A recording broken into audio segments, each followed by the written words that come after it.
Hey everyone, welcome back to the channel. Today we have another tool review video, and today we're going to be reviewing my Milwaukee impact gun.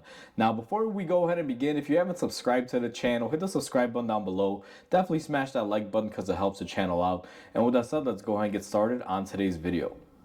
So we have our Milwaukee half-inch impact on the table. Now I absolutely love this model, and for those of you that want to know exactly which one this is the 2767-20.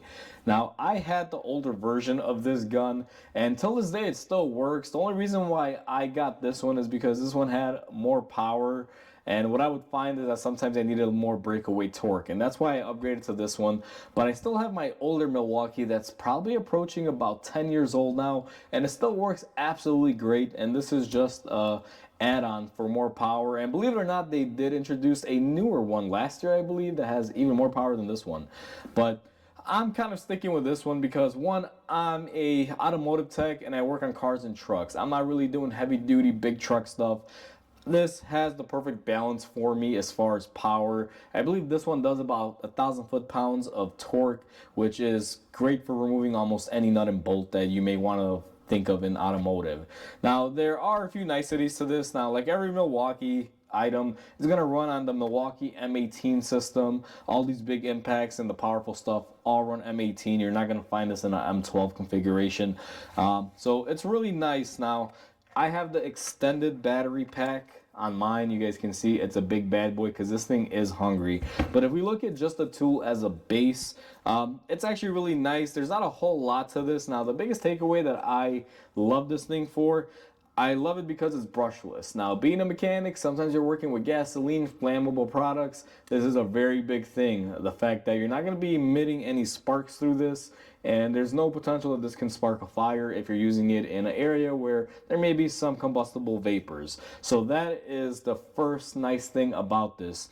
A couple other nice things about it is that the fact that it's balanced out. Now, without a battery, it is going to be a little bit nose heavy, but once you put the battery in there, I mean, this thing balances out nice. Now, the more powerful these things get, the more heavier they are going to be. It is still, a little bit on the chunky side. But when you have the perfect combo battery like this one, it weighs itself out pretty good.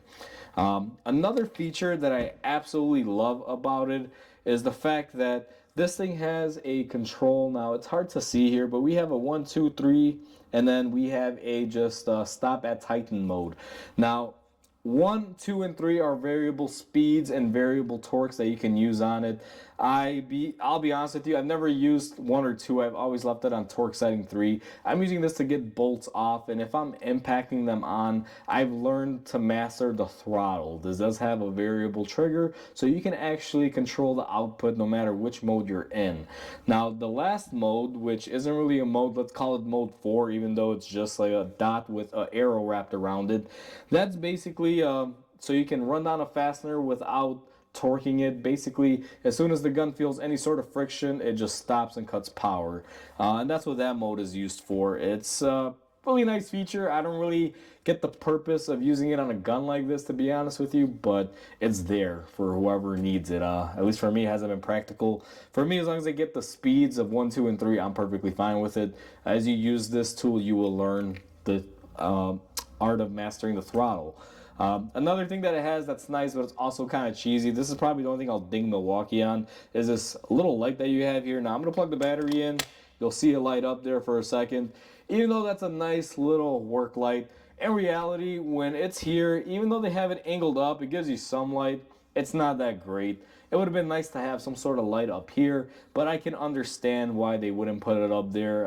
Even something up here would be nice, but I guess they have their reasons. I know on the newer ones, they usually have them in the front right here, so you can actually see what you're doing. But overall, I didn't buy this to work with it in the dark. So any sort of lighting that's on there, they put it on there is just an added bonus to me. But I'm not really going to knock them for that, even though I don't quite understand why they decided to put it there. Aside from that, I did mention the variable speed control, so you can see here, and I'll kind of demonstrate it. I don't know how well the camera's going to pick it up, but you can basically do low, medium, and go full power on it. And the gun is zippy. I mean, it has kick. Like, that is me full torque right there. And I'm just holding it, and my wrist is not really locked in on it, but you can see she kicks. And if you do hold on to it, I mean, it still has some kick to it. Now that was me holding it and focusing my wrist, and it still has some, kick to it if I'm not letting it loose. Very powerful, very good gun. Like I said, they have upgraded these models, and there was an issue regarding these generation guns. I don't know if it was the later production ones or the earlier ones, but I believe it was the later ones. They had an issue where Milwaukee had these hammers breaking and they wouldn't engage and the gun would just stop working. I do believe that Milwaukee came out and did warranty all of them, or told people if you have them, bring them in and we'll give you a warranty on it. And I believe they took care of that. But mine is an earlier model. I didn't have that issue. Mine still works great. The biggest thing that I hate about this, and I will say it, my older Milwaukee gun that I use, it's great. It just has full power all the time. Sometimes this thing has a little bit of a delay. Now, not to the point where it's horrible, maybe like a split second, kind of where the controller wants to assess probably where the battery's at and how much torque it's going to be outputting. But you can feel it sometimes. It's a split second delay. But I will tell you this gun has never let me down.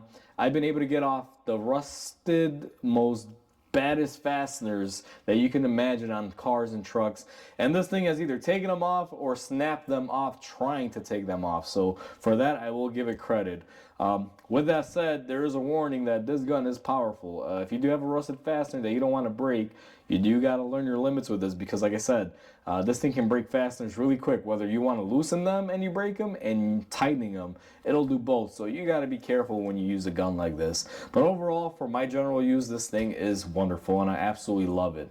So that pretty much concludes the end of this review, guys. I will try to link this down below if I can still find this model with an Amazon link, or I'll link up to the new model that has replaced it. And if you guys are interested in getting one, check it out. Use the link below. Helps out the channel as always. So with that said, thank you guys for watching. Hopefully everyone enjoyed. Please comment, like, and subscribe, because it definitely helps the channel grow.